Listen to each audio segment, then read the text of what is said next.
كيبدا الفيلم ديالنا مع واحد الدري سميتو روكي كيجمع الفلوس باش يداوم واحد مريضه كتسمع عماق. الطبيبه ضرباتو قالت لي واش منيتك هاد جوج دريال ما كافيش حتى باش تشري فاصمه. روكي ما حملش راسو وهي تعيط لهمو قالت لي سمعنا ولدي الناس كيسحاب لهم الفلوس غادي تخليهم يعيشوا مرتاحين ولكن العكس الفلوس كتخليك تموت وانت مرتاح. وكملات وقالت لي وعدني انك غتموت وانت بوك وعاقه. روكي قال لها وعد الوالده. ندير واحد فلاش باك باش نشوفوا شكون هاد روكي. في نفس النهار اللي تولد فيه روكي كانوا الناس ديال القريه كيحفروا في واحد البئر وهما كيحفروا بالصدفه لقاو واحد الحجر فيه الذهب. جا عندهم واحد خونا سميتو سوريا. هاد خونا كيخدم عنده ناس ديال القريه. هاد سوريا كانوا مع حتى ناس كبار في الدوله ودايرين اتفاق معاه اي حاجه جبدها النص بالنص. بداو كيقلبوا على الحجر اللي فيه الذهب وبعدها مده سوريا عرف البلاصه ديال البئر هي المنجم ديال الذهب سماها الكي جي اف. شويه عطى الامر ديالو باش يقتلوا الناس اللي خدامين في الدوله باش داكشي اللي لقى كامل ديالو. ونمشيو عند ام روكي كانت كتربي ولدها بوحدها حيت الاب ديالو كان ميت. امو انسانه كتعلى قد الحال اللي يصوروا النهار كيديه الليل. الام ديال روكي ديما كانوا كيحاولوا الناس ديال القريه يتحرشوا بها حيت ما عندهاش شي واحد يحامي عليها. ونرجعوا فين كنا ام روكي كانت مريضه قدامو الامانه امانته. سوريا في هذا الوقت كان كيخطف الناس ديال اي قريه وكيديو من المنجم الكي جي اف باش يخدموا بزز منهم واللي حط رجلو تما ما كيعاودش يرجع. سوريا حول المنجم لبلاصه واحده اخرى باش الناس اللي خطف ما يقدروش يهربوا. روكي كان كيدور في القريه وتلاقى مع واحد خونا هارب ليه قال لي بغيت يكون عندي بزاف ديال الفلوس.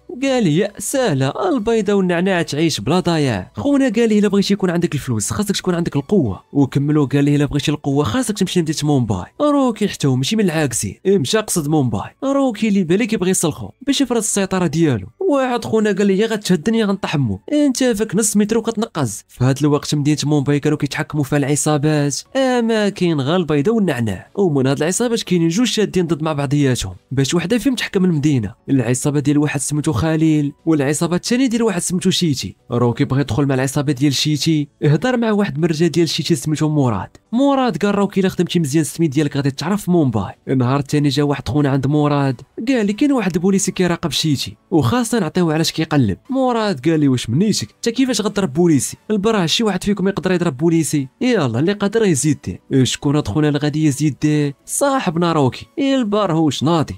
قال لهم انا اللي غادي نضرب هاد البوليسي وداك الشيء اللي كان. يبقى حاضي البوليسي مع بات ليه الحومه خاويه مشى قصدو كتسمع باق ضربوا راسو بالقرعه ديال الزاج وعلق واجري المسخوط. ولكن هو علق تفكر خاص سميتو تعرف المدينه كامله ورجع عند البوليسي عاودوا بقرعه ديال الزاج واحده اخرى وقال لي سميتو روكي. البوليسي شد روكي عطاه قتله ديال الكلاب وباش رجع عند شيتي جا روكي مختلف على الدراري الاخرين وقرر غادي يدخلوا معاهم في العصابه. بعد ما داز مده على هاد الاحداث خونا اللي اكتشف المنجم ولا معروف في الهند كامله وقرر غادي يدير شراكه مع 5 ديال العصابات باش يعاونوه في الخدمه. وكان منهم ولدو سميتو جاردو غادي يكون هو يدو اليمنى. وواحد نهار سوريا مرض وما بقاش قادر يتحكم في الرجال ديالو. الشركاء ديالهم جاتو من الجنه والناس بغاو يسيطروا على الكي جي اف حيت ولات مدينه ديال الذهب واتفقوا غادي يصفيوها الولد سوريا هو الاول. في هذا الوقت الثمن ديال الذهب تزاد. العصابه ديال الخليل بغات تقتل العصابه ديال شيتي فاتفق خليل مع واحد سميتو ديولار باش يقتل العصابه ديال شيتي ويسيطر على المدينه كامله. ديولار قدر يقتل العصابه ديال شيتي ولكن ما قدرش يسيطر على المدينه.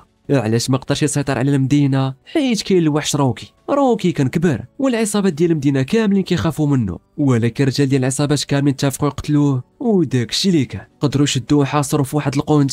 ديولار قال واحد من الرجال ديالو قتل روكي ولكن عيات روكي هو اللي بغى يشدو باش يجمع الرجال ديال العصابات في بلاصه وحده وهي تشبك. اللي جا عنده كان هنا صيفطهم بجمله جفوا في الاخره. ديولار شاف راسو غادي يموت وبغى يعلق ولكن روكي زد واحد البرا ضرب مول راس فورماطاه شد حتى الرجال ديالو خلطهم هاك نوض تشلل. خليل في هذا الوقت سحب لي الرجال ديالو قتلوا روكي وصيفط رجال واحد اخرين لمومباي باش يحكموها. لقاو روكي كيتسناهم وهي ترون. هذا ضربو بكلاك هذا خشى لي رجلو في وجهو. روكي ما كيضحكش لا نودني فهار. في الاخر قدر يقتل العصابه ديال الخليل كامله ولا هو اللي حاكمها. الرجال اللي خدامين مع شيتي ولاو حاس ديال روكي حيت ولا معروف في المدينه ولاو كيشريو لي الصداع مع شيتي. قالوا لي روكي بغى يدير لك بلاصتك وانت فيه 1.5 متر حاكم مومباي كامله خونا حماق. شيتي مشى هضر مع روكي قال لي انت باغي دير لي بلاصتي وبدا علي انا اللي ربيتك ودخلتك من الزنقه نعلات الله عليك. روكي ما هضرش حيت الا مشى حتى عرف الدعوه غتبلبل. عرفنا شيتي غير خدام مع واحد سميتو اندروس وماشي هو الرئيس ديال العصابه وما كيهضروا وصل اندروس. واحد من الرجال ديالو قال لي راه اندروس وصل خونا شويه ويدير في حوايجو. مشى بالزربه فتح لي الباب ديال الطوموبيل مرحبا مرحبا. اندروس ما عبروش، مشى نيشان قصد روكي، قال لي بغيتك في واحد المهمه. روكي في الاول ما بغاش. اندروس قال لي الا نفذتي هاد المهمه غادي نخليك بلاص شيتي ويتحكم في الرجال ديال العصابه كاملين. لقى روكي مع سما غادي يولي بلاص شيتي وافق. النهار الثاني روكي سافر للمدينه اللي غادي ينفذ فيها المهمه، ركب في الطاكسي وكان غادي قاصد الدار ديال اندروس، ولكن الطريق كانت بلان.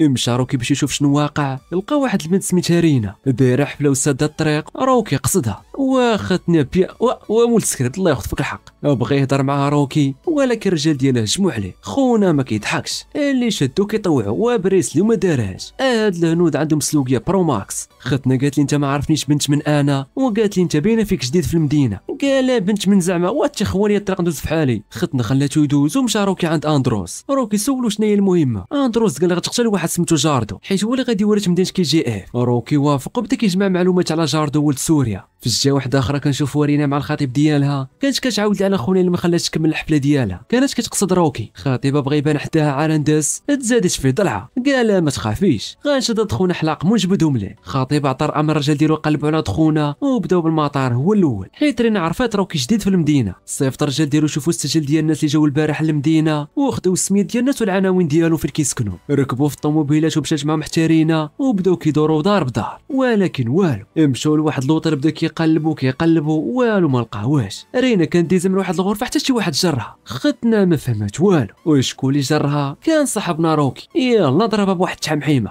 قال لها انت واش كتقلبي عليا؟ يلا بغا اسمع الصداع. كانوا رجال ديال رينا. خرج عندهم قال لهم ما تهنيوناش ولا. خوتنا ما سمعوش الهضره. ختنا كانت كتسمع مورا الباب، سمعت الغوات فرحات، سحاب ليها الرجال ديالها كيضربوا في روكي. شويه سمعت الثقيل وخرجت تشوف شنو واقع، ما لقاتش الرجال ديالها. مشات قصدات الشيفور ديالها باش تمشي في حالها. شكون هاد الشيفور؟ صاحبنا روكي. واتي فين هذيك الهبيله؟ ختنا ما بقاش كتحملو، قالت طلع نوصلك. ختنا خافت منو وركبات معاه وهو في الطريق قال انت غادي تكوني ديالي. خونا طاح ولد الحرام وكملوا. قال له فوقاش غادي نتزوجوا. ختنا تعصبات وقالت له حطني هنا، وقالت لي اخر مره تهضر معايا بهاد الطريقه. روكي ما دهاش فيها. روكي شاف واحد المراه هزه ولدها وهي غدا طاحت لها التقدي ديالها في وسط الطريق وما قدراش تجيبها. هنا روكي تفكر امو كيفاش كانت كدير عليه المستحيل باش تربيه. روكي قلت لكم مقطع الخيوط.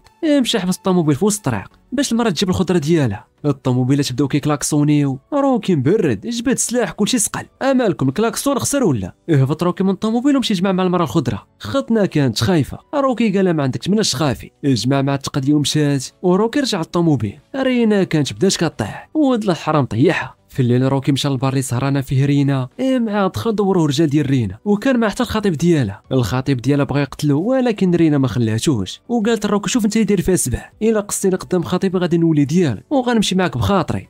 مرحبا. روكي ما هضرش معاها ودور وجهو كان غادي في حاله. كلشي بدا كيضحك عليه، صحاب ليهم خاف منهم وخوتنا كيضحكوا كيبان لهم الكاميو ديال ليسونس داخل عليهم. خوتنا في الاول ما فهموا والو. شكون مول هاد الكاميو؟ صاحبنا روكي. روكي مع هبط من الكاميو خوا ليسونس في الارض وشعل كارو مشى وسط الرجال ديال رينا. خوتنا خافوا تيروا بالسلاح حيت الا مشاو حتى تيراو البار كامل غاولي في خبر كان. وصل حدا رينا يلا بغى يقيسها بيديه. قال شنو دابا نهرب بيك؟ ما بغاش يقيسها حيت عارفه هي ما كتحملوش وما بغاش يمشي مع بزز منها. شي ناس اللي كيعرفوا. شويه وصل اندروس مع واحد سميتو ليساي، هذا باترينا حتى هو رئيس ديال واحد العصابه. اندروس قال ليساي روكي ولا غادي يقتل جاردو. كان اندروس وليساي دايرين يد في يد باش يقتلوا جاردو ويتحكموا في المدينه ديال KGF. روكي قال لهم باش كنت كندور في المدينه شفت المحلات كاملين عندهم الاسلحه، يعني كلهم خدامين مع جاردو. قال لهم ما غاديش نقدر نقتلو في المدينه وكاين حل واحد هو نقتلو في المقر ديال الحزب ديالو. وداك الشيء اللي كان. النهار الثاني روكي مشى للمقر ديال حزب السياسه. كان جاردو داير اجتماع مع الاعضاء ديال الحزب ديالو.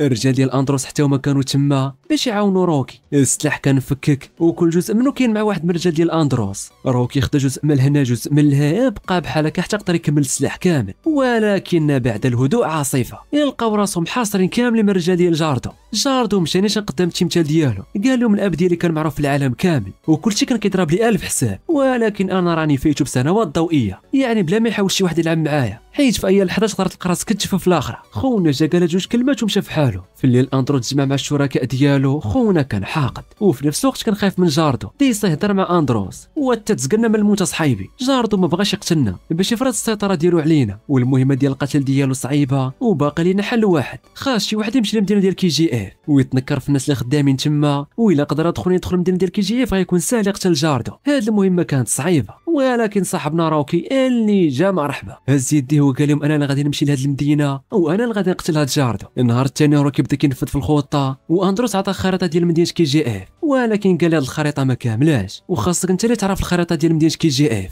وعندك تنسى باش تدخل المدينه خاصك تدخل بحالك بحال ايها الناس بلا صداع. روكي كيسمع من هاد الودان وكيخرج من الودان الثانيه، مشى بدا كيخرج في الرجال اللي كيخطفوا الناس وكيديهم من مدينه كي جي اف، ضروري خاصو يدخل بالهيلاله. وهادشي غير قال لي بلا ما تجبد الصداع، عطاهم قتله ديال الكلاب ومشى طلع الكاميو وريح. سوريا با جاردو كان مريض وقرب غادي يعقدهم، عطى كلشي لولدو جاردو. جاردو واخا عرف اندروس بغا يقتلو هو ما بقاش يجبد الصداع حيت خاف بالي يحيد ليه الورث. روكي يقدر يدخل المدينه وشاف الناس معذبين. بعدها بشويه درس صغار كان كيقصر الكره بقات غادا حتى فاتت واحد الخط ابيض. هاد الخط الابيض العمال ما خاصهمش يفوتوه من غير الحراس. الدري تبع الكره امو شافته خافت على ولده وتبعاتو، ما حطات رجلها في الخط الابيض تيراو فيها ما عطلوهاش قتلوها هي ولدها. هنا روكي زاد حقد. في الصباح الناس مشاو يخدموا وكان معهم حتى روكي غفل ومشى دخل المقر ديال الحراس. شاف واحد النفق، هاد النفق كيدي الدار ديال جاردو. واحد من الناس اللي خدامين تما شاف روكي باش كان داخل الغرفه ديال الحراس وكان صحابي روكي غادي يهرب.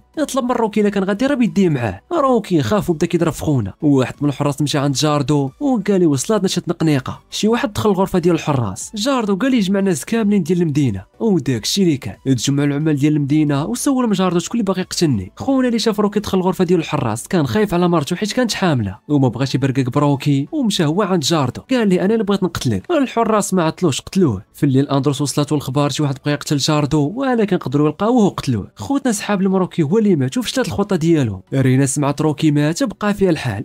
قلت لكم السيده طاحت. في هاد اللحظه مرت خونا اللي ماتت كانت ولدات بنت وواحد الحماق هز البنت وداها عند روكي. الناس اللي كانوا تما عرفوا روكي ولا غادي يعتقوا من جاردو. واحد منهم قال لي حنا معاك. روكي عرف العمال ديال المدينه كاملين غادي يعاونوه. مشى عطى البنت لامها وقرر صافي غادي يصفيها لجاردو. النهار الثاني روكي عرف واحد الراجل شارف غادي يقتلوه حيت ما كيشوفش. الحراس كيقتلوا اي واحد ما قادش يخدم. داوه باش يقتلوه. واش من نيتكم الا راه كاين روكي. مشى قصدهم واحد المطرقه شلضهم قطع عليهم الضوء. بقى كيقتلهم واحد مورا واحد وقدر يعتق راجل وخرج هو وياه. وكان معهم حتى خونا اللي كان باغي يقتل راجل الشارع هو خونا اللي قتل الدري الصغير امه. روكي ما عطلوش قتلو حتى هو. بعدها شعل العافيه في الحراس ديال كي جي اف وعطى الاشاره لاندروس يعني غادي يبدا ينفذ المهمه باش يقتل جاردو. في هذا الوقت خو جاردو عيط لاندروس قال لي روكي باقي عايش. وعرفنا خو جاردو متفق مع اندروس باش يقتلو خوه. خو جاردو مشى عند باه ودامو الامانه امانته باش الحراس يتلاهوا مع المدير الرئيس ديالهم وروكي ينفذ المهمه. جاردو بس مع المود ديال باه مشى عنده وكان مصدوم وما كانش عارف راه هو اللي قتلو. دار لك نزل باه وقرر غادي يقتل الناس اللي كانوا باغيين يقتلوه. النهار الثاني روكي بدا كينفذ المهمه وقطع الضوء على مدينه كي جي اف كامله باش يشتت الحراس. بعد السكان ديال كي جي اف مشاو وسط المدينه حيت جاردو غيقتل الناس اللي باغيين يقتلوه. كان حابسهم عنده حتى متبع عاد يقتلهم. جاردو قتل جوج منهم الثالث ما لقاوهش. شكون اللي غادي يكون بلاصتو نقولوها كاملين صاحبنا روكي. خونا طلع من تحت الماء كانت مع الحبيبه الطويله الراس ديال جاردو طار. انه تصدموا. نديروا واحد فلاش باك باش نعرفوا علاش روكي ما قتل جاردو نهار الحزب. روكي كان عنده سلاح ثاني وكان في امكانه يقتلو ولكن باش شاف جاردو والناس كيفاش كيخافوا منه قرر غادي يشوف هاد القوه من كيجيبها حيت حتى هو بغى يكون بحاله. عرف المصدر ديال القوه ديالو هي يكون عنده جيش وهذا الجيش هو اللي عشقو روكي. واش غادي يقدر يسيطر على مدينه كي جي اف ودرنا انه سيطر عليها. كيفاش غادي يقدر يحارب الاعداء ديالو. وتا لهنا هذه هي النهايه. نتمنى الفيلم يكون عجبكم بزاف.